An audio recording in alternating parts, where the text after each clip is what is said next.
Hey, this is Omar Abdelrahim coming at you from Washington, D.C. And today we're going to talk about how to do business with the government. All right.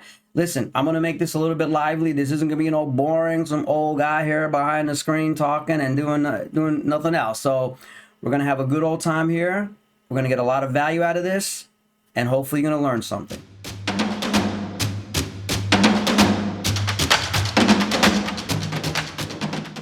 In this presentation, we're going to go by this step by step. Okay, this is Sarah Laxis. I am the government QB. As you can see, I got the jersey on and everything like that. And this is about government contracting. So I am currently an instructor in a veteran business boot camp that's funded by the Small Business Administration and Lockheed Martin. And I am a service disabled veteran owned small business myself for 14 years. All right. Now, the whole reason why we're here is how to do business with the government. Well, Omar, how does that work? How do you do business with the government? Okay. Now, in my 20 plus years of doing this, it can be a complex puzzle. It can be difficult, but it really isn't. It's just a little different. Okay, that's how I like to put it. It's just a little different. And believe me, if it was super easy, everyone would do it. Everybody would be doing really, really well. That's why some people excel heavily. Some do really, really well. Some do well, and some don't do well at all. But if you follow these methodologies, then your chances of succeeding are much greater. And I'm drawing from experience of being a sales rep in a large company selling to the government for several years. And I'm applying or teaching you techniques that large companies that do really well in the government and how they do it. And if you do it this way and you follow this blueprint, then your chances for success are a lot greater. Okay, so here we go. Now, question is, why would I want to do business with the government? Well, you know what? The government spends trillions of dollars every year. I think nobody can argue this point. You see it all over the news. Oh, there's trillions of dollars. There's stimulus package here. There's this, there's that. They're spending a lot of money. And guess what? They're the ones who actually print the money. Okay, so for the money to run out, don't think so. They're going to continue to print. All right, so it is very attractive. Now, why would small businesses want to do business with the government? Great question. Well, I'm going to tell you, the government has small business quotas. They actually have to do business with the government. So different parts of the government have different quota numbers, but it could be as much as 30% to 35% of the government budget needs to be spent with small businesses. Now you do the math, we're talking trillions of dollars. 30 to 35% is a lot of money. That's actually over $1 trillion. What kind of small businesses does the government like to do business with? Well, they like women-owned small businesses, they like service-disabled or veteran-owned small businesses, and minority-owned small businesses. And there's a reason why. Because in different parts of the government, these small business designations, that's how we call them, small business designations, they actually are given the ability to have a streamlined process to give you contracts. So that basically means that if you're a disabled veteran on small business or a woman on small business, depending on what part of the government you're marketing to, they may not have to bid this thing. They may not have to receive multiple different quotes and all this and competition. They may just be able to give you a direct contract with no competition. Does that sound attractive? Absolutely. You kidding me? You can make a lot of money on this kind of stuff. That's why it's very important for small businesses to take notice, listen, and learn. Okay? Now, $1 million question. Does the government buy what I sell, Omar? Well, you know what? The government buys pretty much everything. I'm telling you right now, I've sold so many different things to the government. As a matter of fact, I had someone call me one time, and it's a true story, and they wind up buying $5 million worth of toilet paper from Lockheed Martin. Omar, why would the government buy $5 million worth of toilet paper? That's only one part of the government. That's because the government manages a lot of buildings. What do these buildings have? These buildings have people. What do people have to do? They go to the bathroom. What do bathrooms have? Toilet paper. So anything that we would typically need as a regular contributing citizen of the country, if we're buying it, it's highly likely the government is also buying it. Okay? Now, there's different parts of the government. There's the federal government, then there's state and local government. So you can decide whether I want to focus on the federal government, the state government, or both. I do business with both. So there's nothing that says that you can't. Okay? Now, Omar, this sounds great. I mean, the government spends a lot of money. They're probably buying what I'm selling. How do I start? What is this? How do I do this, right? So first things first is we want to identify what parts of the government actually buy what I sell. Makes perfect sense, right? If someone's buying what I sell, hey, I'm going to call you. Hey, you bought this from me. You bought this, and I want to be in consideration the next time that you need to buy this. Okay, this could be a product or a service. So it really doesn't matter. But if the government buys it, then there's a chance that they're likely to buy it again. Okay? And then how do we do that? Okay, so what we do is there's many different public resources out there. Some are free, so you get some information. Some of them are decent. Then there's the paid ones. The paid ones take it to a whole nother level, which really makes your life a heck of a lot easier. It will save you a lot of time. But in the beginning, I would highly recommend that you look at some of these free resources. And like I said early on in the beginning of the presentation, I will give links to these free resources. There's not that many, but there's a couple, so that you can actually go in there and actually do some basic searches. Now, if you go to these places to do searches, don't go in with highly detailed keywords and say, do they buy Charmin toilet paper? No, just put down toilet paper, all right? And if you're selling computers, just write down computers. Don't put down Lenovo computers or Acer computers, just computers, okay? And then you'll start to see results, okay? And so why is this information available publicly? That's because this is your tax dollars. And because it's your tax dollars, there's a level of transparency that they have to report. So if it's over certain dollar amounts, the government has to report that they actually gave this contract or this order to a company. So they have to report it. And that's what these public resources are, is the government reporting these actual contracts or orders. Okay? Now, what we want to do is we really want to focus and choose the entities of the government that buy your product or service often. Why? That's because if they buy your product or service fairly often, they're highly likely to buy it again. Versus a part of the government who's only bought it once 5 years ago, or 2 years ago, or 10 years ago, or last year. If they've only ever bought it once, they're less likely to buy it again. So these are things to think about. Now, how do you define often? Often it depends. Depends on your product or service. If it's something that, hey, they have to buy it once a month, twice a year, once every other year, once every 4 years. So that's defined by what it is that you sell. Okay? Very important, by the way. Always want to focus, because there may be, depending on what it is that you're selling, there may be thousands, tens of thousands of buyers in the government. So you really need to get somewhat focused. So instead of having to reach out to 10, 20, 30, 40,000 people, if you can just start with a few hundred, then you can kind of learn a lot more. And we're going to talk about that. Okay? Now, this is really important. And this is really the key. Okay? Because that information is public. There you can learn some things about it. But how the government buys what you sell is extremely critical. This is the linchpin, the cotter pin, one of the main keys on doing business with the government. And I'm going to give you a real life example. This happened when I first started doing this in consulting, and actually took out a company. We met with a government customer. We started explaining to them what that company can do.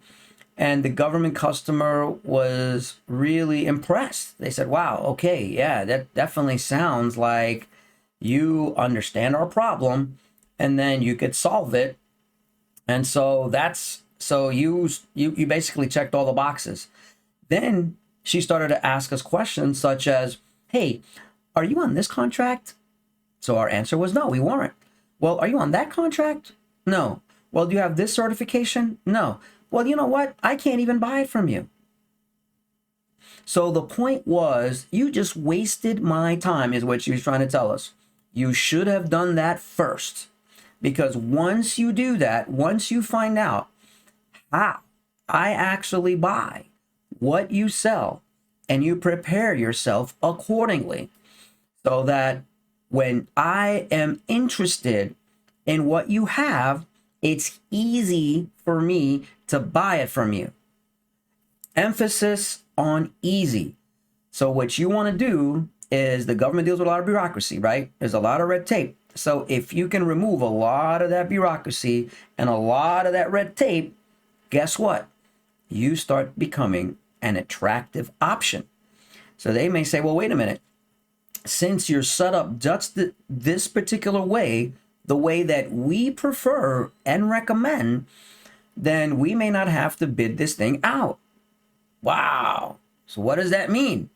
That basically means that if they bid it out, they may get 20, 50. I've seen some proposals or some bids out there get hundreds of proposals. Well, do you think that's going to be competitive?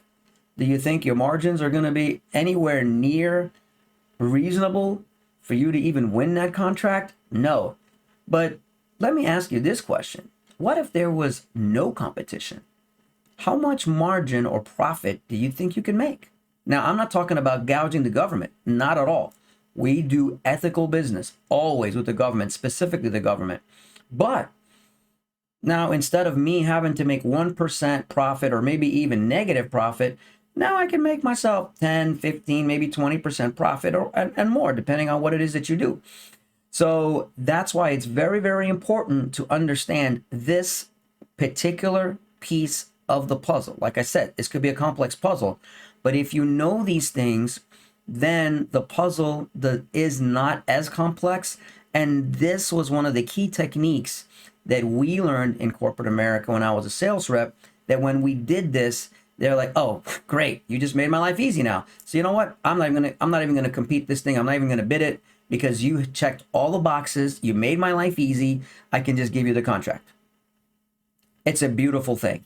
It really, really is. This differentiates you from the majority of the companies. So the majority of the companies out there, when they first start reaching out to the government or trying to sell to the government, they don't know this.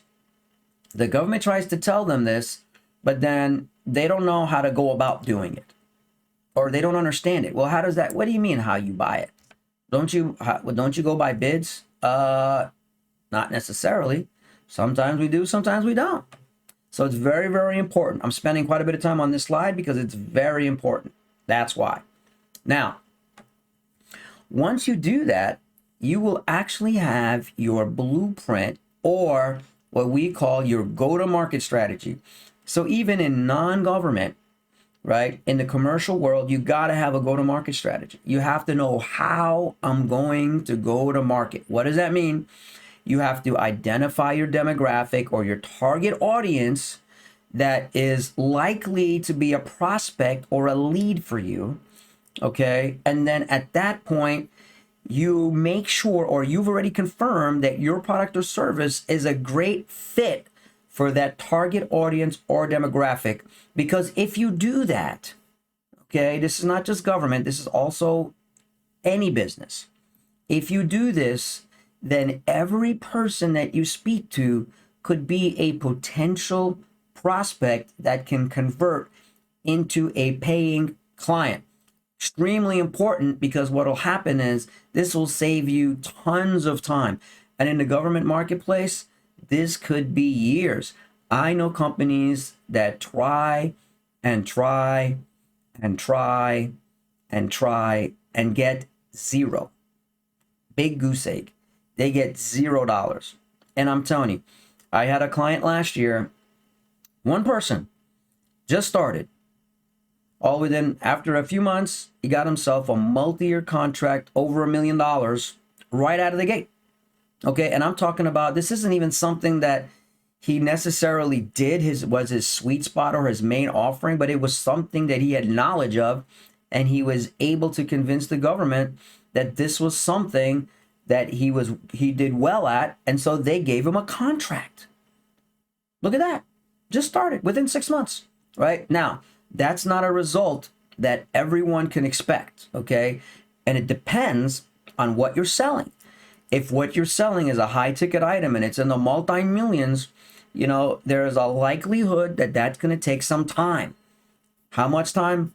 We don't know how much time. It could take anywhere from a year to 2 years to 3 years. I've seen some of these deals at $40-50 million go as long as 5 to 6 years. Now, if I take a step back, if I'm just starting to get into the government and I have no experience in selling to the government, I have not done it before, is it realistic that the government could give me a contract for $50 million or $20 million or $10 million or even $5 million or even $1 million right out of the gate with no government experience?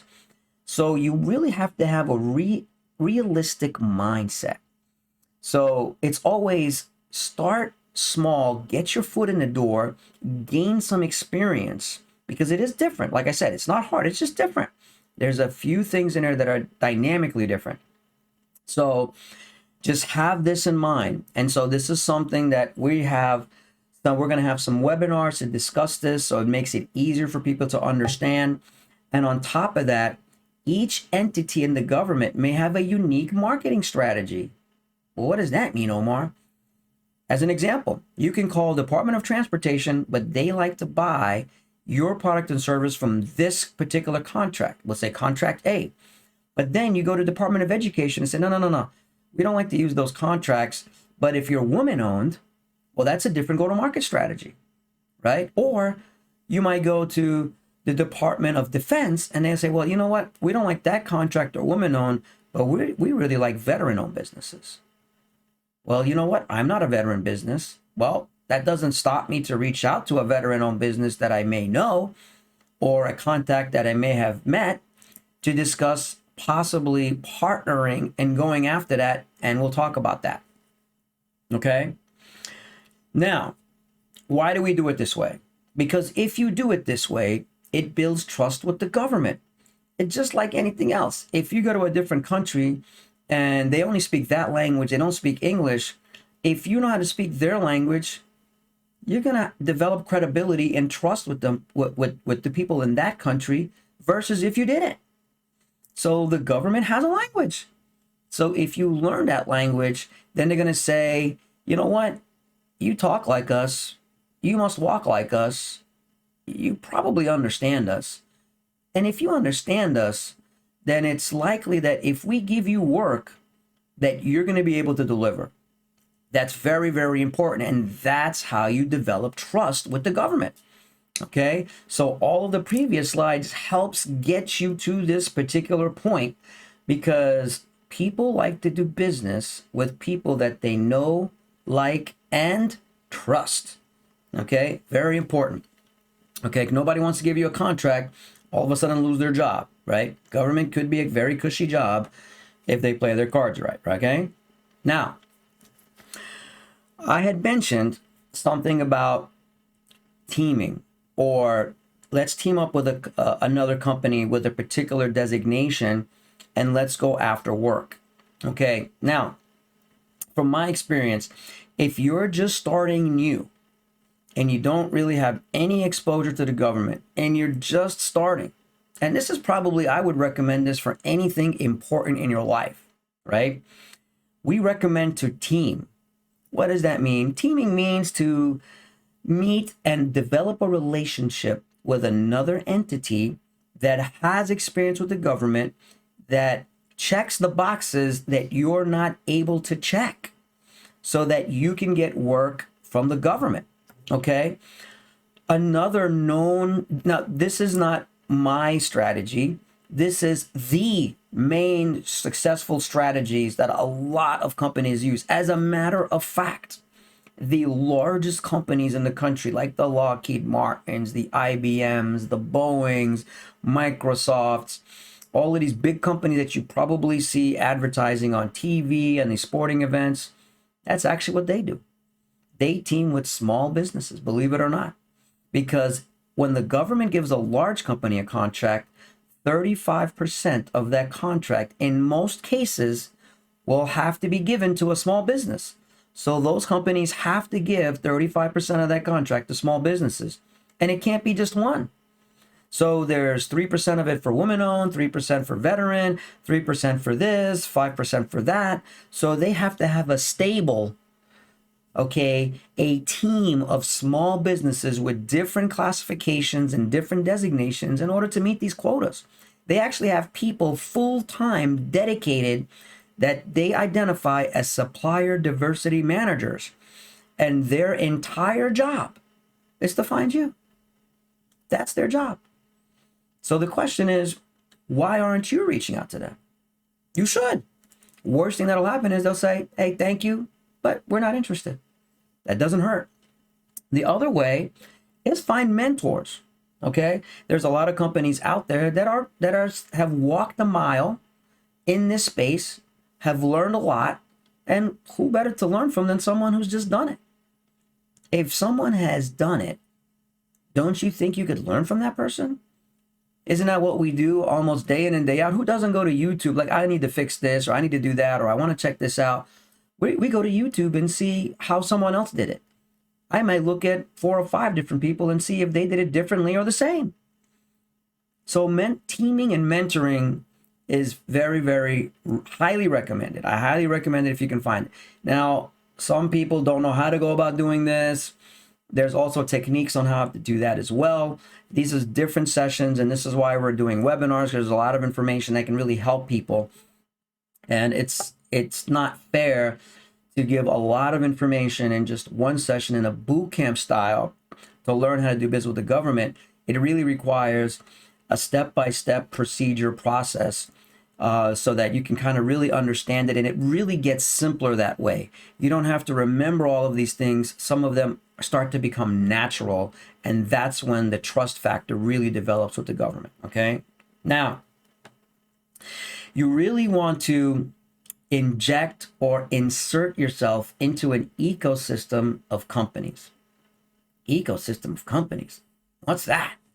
Well, you want to look for companies that can check some of these boxes, because if they do, then this is definitely a potential company that you want to develop a mentoring or a teaming relationship with. Very important.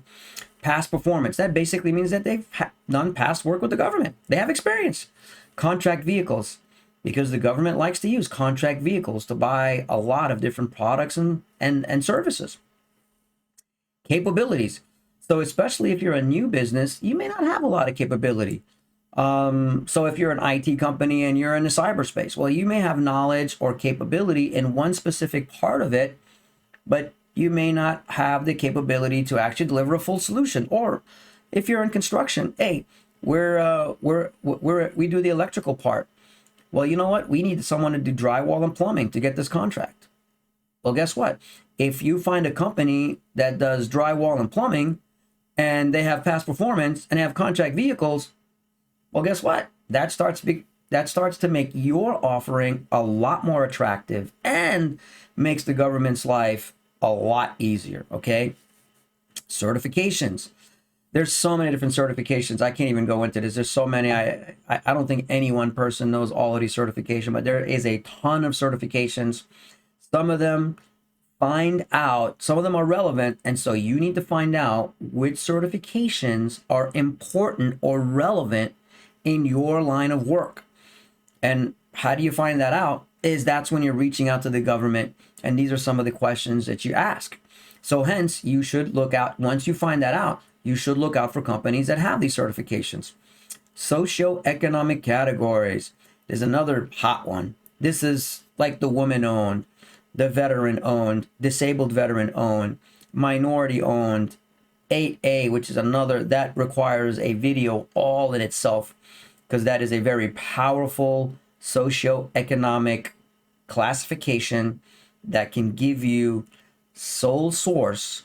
This is the government can actually give you a contract with no competition at a maximum amount. They actually can go higher, but just to simplify it, maximum amount of about $5.5 to $6.5 million. Think about that. That is a big number. Okay, that is life changing for some companies. Then you want to look for companies that have proposal support. Basically, people need to know how to write a government proposal.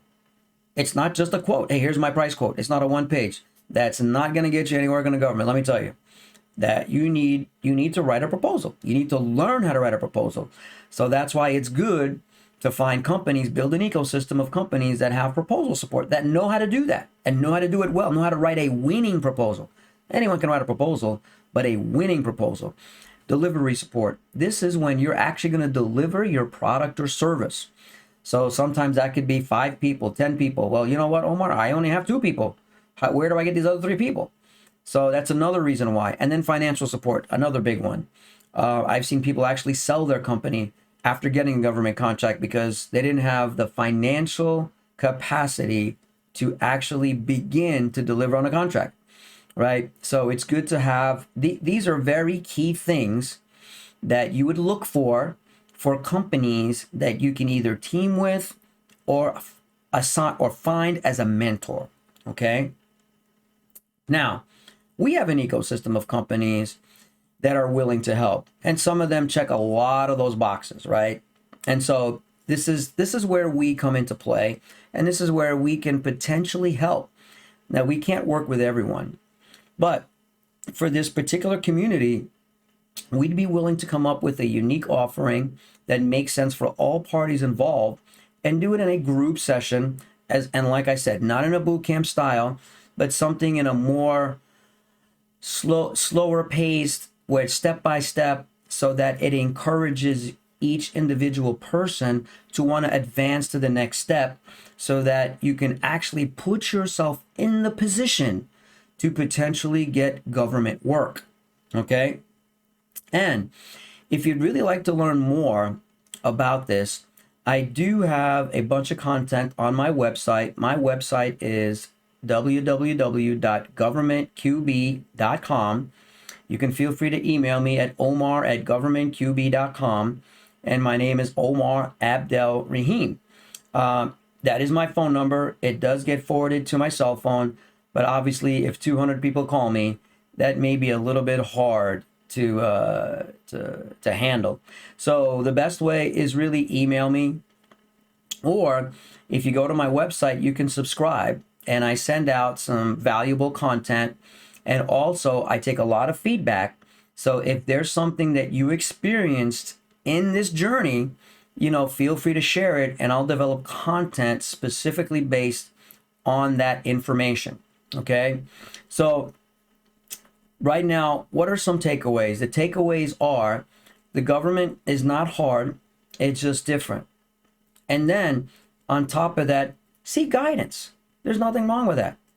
I've been in this space for 20 plus years. I seek guidance because there's certain parts of the government I'm just not as familiar with. So I will engage someone and say, listen, can you help me understand how to do business with that part of the government? Could be the Air Force, could be Army, could be the National Institutes of Health, the Food and Drug Administration, the Center for Disease Control, what have you. Some people have an extensive amount of knowledge in specific parts of the government and in specific components of the journey of one government transaction. So I always say, swallow your pride. Don't let pride get in the way of success. Okay? And you know what? If you make a few phone calls and you're not seeing results, don't quit. This requires commitment. We're entrepreneurs. if you want to be an entrepreneur, it doesn't matter if it's government or not government. You have to have a vision, direction, the will, and most of all, most important is just do it. I can't even explain to you the value of just do it. Now I know why Nike came up with that. And I'm not copywriting that. I'm not trying to sell that. So in full disclosure, but once you actually do it, you're going to learn a lot. You're going to learn things that are hard for you to learn from a presentation, because that on-the-job training, OJT, is extremely valuable. But I'm telling you, just do it. Be really nice with these people. I'm telling you, if you approach them in a nice, inquisitive, and can you help me kind of style, you'd be surprised on how much information you'll get. If you're going to call the government and start saying, oh, we are the best, we do this, we're number one. Well, guess what? Yeah, okay, yeah, all right, yeah, all right, sure, yeah, okay. Yeah, just give me your card, send me your capability statement, and I'll give you a call, right? That's what'll happen.